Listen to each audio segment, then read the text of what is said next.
Ang Philippine Army naman tiniyak ang kredibilidad ng kauna-unahang Bangsamoro Autonomous Region in Muslim Mindanao Parliamentary Election. May buong detalye dyan ang Bombo Radyo, Cagayan de Oro.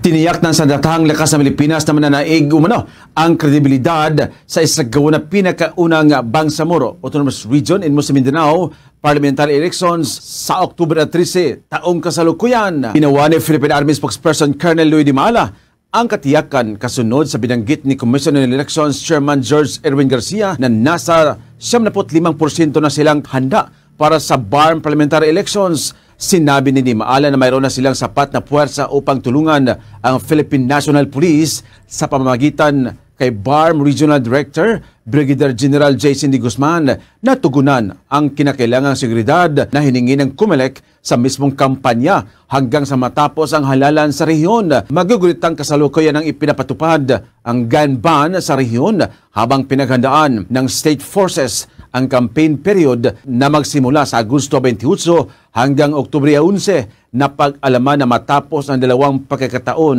na pagpaliban ng BARM elections noong Mayo 2023 at May 2025 ay tuloy nang maisagawa ang makasaysayan na halalan ng BARM sa Pizza 13 ng Oktubre nitong taon. Ang objective naman ng ating paghahanda ay para to ensure nga na magkaroon ng maayos, tahimik na eleksyon. Hindi ito masasabing overkill.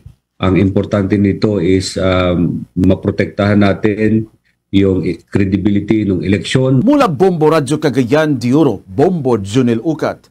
And this is Bombo Radio Philippines, the #1 and most trusted source of news and information.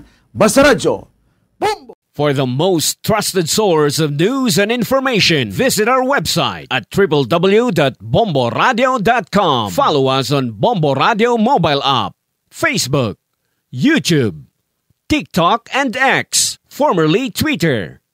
Like, share, and stay connected. Anytime, anywhere.